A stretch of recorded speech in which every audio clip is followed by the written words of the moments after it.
Hey guys, पता है आज क्या हुआ? घर पे ना हमें एक नया फ्रिज लेने की जरूरत थी, तो हम निकल पड़े फ्रिज हंट पे। अब स्टोर में जाके काफी सारे फ्रिज के ऑप्शंस दिखे।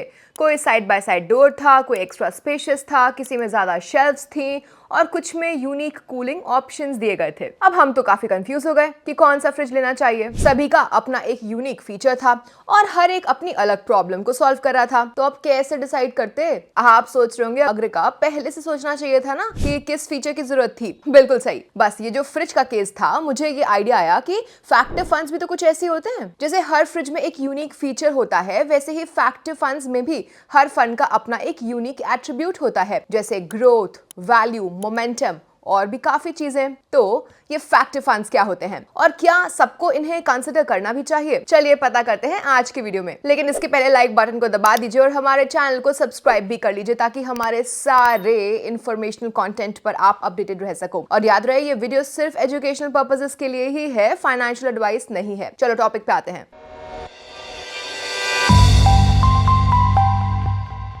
So what are factor funds? Factor funds क्या होते हैं वो जानने से पहले मैं आपको कुछ इंटरेस्टिंग फैक्ट्स बताती हूँ। देखो, लास्ट 10 इयर्स में इंडियन स्टॉक मार्केट्स में इंडेक्स फंड्स और एक्सचेंज ट्रेडेड फंड्स की जबरदस्त ग्रोथ हुई थी। और 2014 में passive funds overall mutual fund industry के एयूएम का सिर्फ 2% पार्ट थे। वहीं सितंबर 2024 तक ये बढ़ के 17% तक हो गए। इस रैपिड ग्रोथ को देखकर एसेट मैनेजमेंट कंपनीज यानी एएमसीज और नए इन्वेस्टमेंट स्ट्रेटजी पे फोकस करने लगी है। फैक्टर बेस्ड फंड्स भी उनमें से एक है। तो अब बात करते हैं कि फैक्टर फंड्स क्या होते हैं। देखो, factor funds also known as smart beta funds passively और एक्टिवली मैनेज्ड म्यूचुअल फंड्स के ब्लेंड होते हैं, जो एक predefined rule based approach को फॉलो करते हैं। मतलब factor based funds predefined rules या क्राइटेरिया के बेसिस पर स्टॉक्स को सिलेक्ट करते हैं, जो फंडामेंटल्स या स्टॉक के बिहेवियर से जुड़े होते हैं। इन फंड्स में कोई फंड मैनेजर इन्वेस्टमेंट डिसीजंस नहीं लेता। फिर भी ये इंडेक्स ट्रैकर्स जितने सिंपल नहीं होते। ये फंड्स रेगुलर इंटरवल्स जैसे कि हर 6 महीने पर रीबैलेंस होते हैं, ताकि अपने स्पेसिफाइड फैक्टर्स के साथ अलाइंड रहें। But What factors you must be thinking? देखो, फैक्टर्स यानी कोई एक क्वालिटी जो इन स्टॉक्स को बाकी स्टॉक से अलग बनाता है, जैसे कि recent momentum, high quality, low prices and so on. चलिए इन्हें डिटेल में समझाती हूँ। तो करंटली इंडियन स्टॉक मार्केट्स में इन फैक्टर्स के बेसिस पे ये फैक्टर फंड्स इन्वेस्ट करते हैं। पहला है मोमेंटम। तो फैक्टर फंड्स जो मोमेंटम अप्रोच को फॉलो करते हैं ना, ये उन स्टॉक्स में इन्वेस्ट करते हैं जिनकी रीसेंट परफॉर्मेंस अच्छी है और ये कैपिटलाइज किया जा सकता है।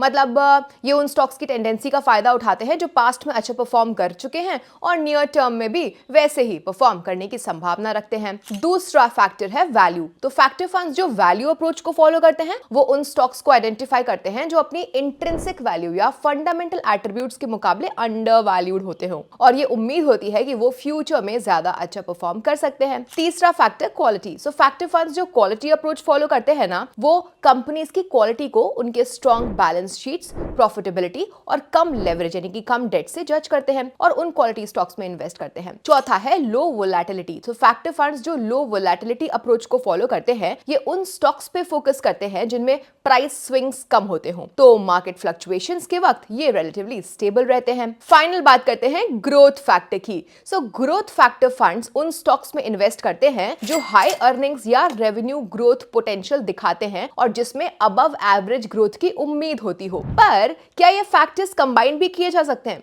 जवाब है हाँ। तो अब आते हैं हमारे नेक्स्ट कॉन्सेप्ट पर, multi factor funds. So will talk about single factor और multi factor funds, which is better. देखो, अब जैसे नाम से पता चल रहा है ना, सिंगल फैक्टर फंड्स एक स्पेसिफिक फैक्टर के रिटर्न पोटेंशियल को एक्सप्लॉइट करते हैं। इनका ये फायदा होता है कि ये काफी क्लियर और सिंपल होते हैं। इन्वेस्टर्स इजिली अपने फंड के परफॉर्मेंस को उस स्पेसिफिक फैक्टर से एसोसिएट कर सकते हैं। जैसे इंडिया में कुछ सिंगल फैक्टर फंड्स हैं। अब multi factor funds multiple factors जैसे मोमेंटम, लो वोलेटिलिटी, वैल्यू, ग्रोथ जैसे फैक्टर्स का कॉम्बिनेशन देखते हैं, ताकि रिस्क रिटर्न का बेस्ट फिट कैप्चर कर सके। मतलब हर फैक्टर अपने लेवल पे अलग रिस्क और रिटर्न ऑफर करता है, और जब ये सब एक साथ कंबाइन होते हैं तो पोर्टफोलियो ज्यादा डाइवर्सिफाइड और स्टेबल हो जाता है। इससे इन्वेस्टर्स को हाई रिटर्न्स मिल सकते हैं और वोलेटिलिटी भी कम हो सकती है। जैसे एडलवाइस एएमसी यानी कि एसेट मैनेजमेंट कंपनी ने रिसेंटली अक्टूबर में smart beta multi factor index fund launch किया है, Edelweiss Nifty 500 multi cap momentum quality 50 index fund, जो मोमेंटम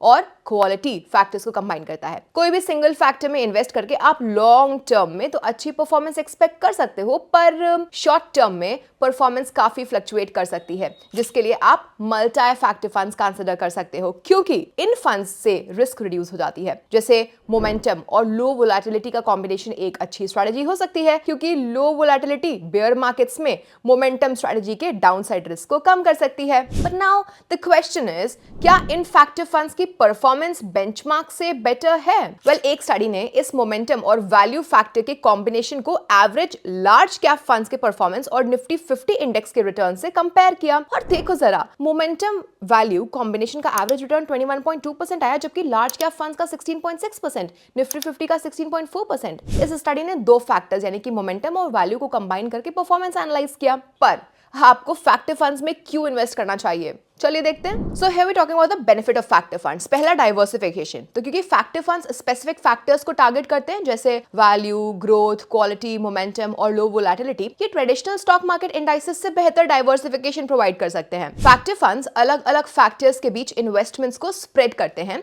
जिनके बीच हाई कोरिलेशन नहीं होता। फॉर एग्जाम्पल, जैसे अगर मार्केट बुलिश हो तो मोमेंटम फंड्स अच्छा परफॉर्म कर सकते हैं, बेयरिश मार्केट में क्वालिटी और low volatility funds downside protection देते हैं, और रिकवरी फेज में वैल्यू फंड्स आउट परफॉर्म करते हैं। तो अलग अलग टाइम पे अलग अलग फैक्टर्स अच्छा परफॉर्म कर सकते हैं। जैसे साल 2000 से लेके 2020 तक वैल्यू स्टॉक्स इतना अच्छा परफॉर्म नहीं कर रहे थे, इसलिए फंड हाउसेस ग्रोथ स्टॉक्स पे ज्यादा फोकस कर रहे थे। लेकिन अभी रिसेंटली वैल्यू और मोमेंटम दोनों ही काफी अच्छा परफॉर्म कर रहे हैं। जहां 2014 में क्वालिटी टॉप परफॉर्मिंग फैक्टर था, वहीं 2022 में ये वर्स्ट परफॉर्मिंग फैक्टर था। 2023 में मोमेंटम और वैल्यू बेस्ड फैक्टर फंड्स ने अच्छा परफॉर्म किया। मल्टी फैक्टर्स कंबाइन करने के डाइवर्सिफिकेशन से हम किसी भी एक फैक्टर के अंडर परफॉर्मेंस से रिलेटेड रिस्क को बेटर मैनेज कर सकते हैं। Next, potential for enhance returns. तो इसके अलावा फैक्टर फंड्स का एक और फायदा ये है कि ये अच्छा परफॉर्मेंस दे सकते हैं, क्योंकि ये उन स्टॉक्स के स्पेसिफिक ट्रेड्स को ट्रैक करते हैं जो पहले हाई अर्निंग जनरेट कर चुके हों। इससे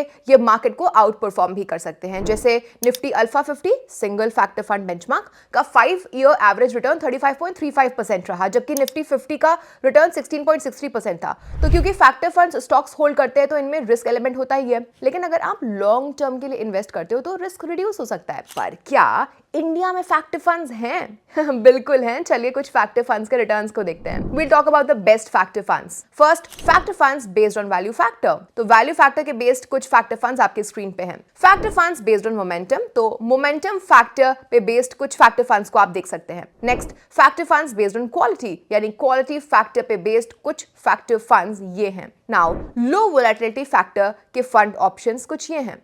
सो factor funds, specially multi factor funds, diversification का फायदा देते हैं। ये मीडियम टू लॉन्ग टर्म तक स्टेबल रिस्क एडजस्टेड रिटर्न्स बनाने में मदद कर सकते हैं। इन फैक्टर फंड्स का परफॉर्मेंस देखने के बाद तो आपको ये काफी अट्रैक्टिव लग रहे होंगे, राइट? लेकिन क्या आपको इनमें इन्वेस्ट करना चाहिए? Let's see. We'll talk whether you should invest in factor funds or not. So factor funds आपको स्टॉक्स के स्पेसिफिक कैरेक्टरिस्टिक्स का फायदा उठाने का मौका देते हैं। आपकी रिस्क एपेटाइट और रिटर्न एक्सपेक्टेशंस के हिसाब से आप सिंगल या मल्टी फैक्टर फंड्स को चूज कर सकते हो। लेकिन कौन सा फैक्टर फंड आपके लिए अच्छा है? वेल, ये डिपेंड करता है आपके इन्वेस्टमेंट गोल्स पर। अगर आपको स्टेबिलिटी चाहिए तो आप लो वोलेटिलिटी या क्वालिटी फोकस्ड फैक्टर फंड्स को चूज कर सकते हो। ये फंड्स ज्यादा स्टेबल रिटर्न्स ऑफर कर सकते हैं, जो उन इन्वेस्टर्स के लिए सही होते हैं जो मॉडरेट रिस्क लेने के लिए तैयार हों और 3 से 5 साल के इन्वेस्टमेंट होराइजन पे सोच रहे हों। लेकिन अगर आप ग्रोथ अप्रोच को प्रेफर करते हो ना, और मार्केट फ्लक्चुएशंस के रिस्क को टॉलरेट करने के लिए रेडी हो, तो मोमेंटम फैक्टर फंड्स आपके लिए आइडियल हो सकते हैं। ये फंड्स को 5 से 7 या ज्यादा सालों का इन्वेस्टमेंट होराइजन चाहिए होता है, ताकि आप फुल्ली उनकी इन्वेस्टमेंट स्ट्रेटजी का फायदा ले सको। अब दोनों यानी कि वैल्यू और मोमेंटम जैसे फैक्टर फंड्स साइक्लिकल परफॉर्मेंस दिखाते हैं, मतलब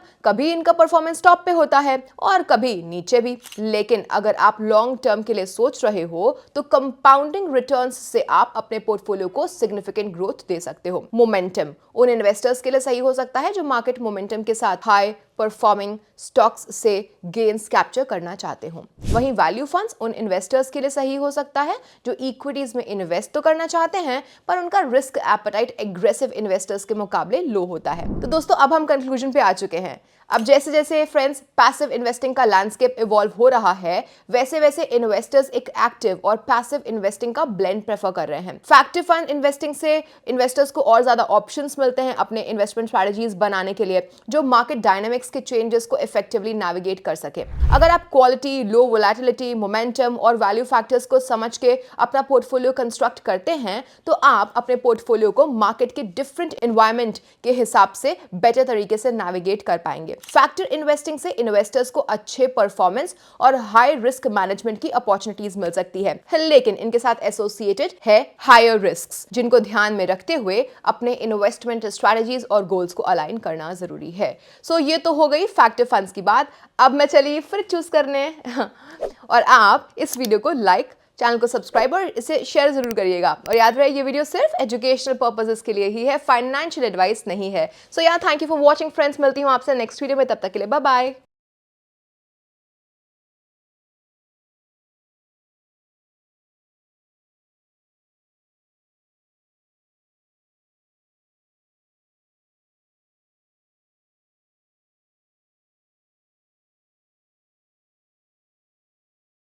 Mutual fund investments are subject to market risks.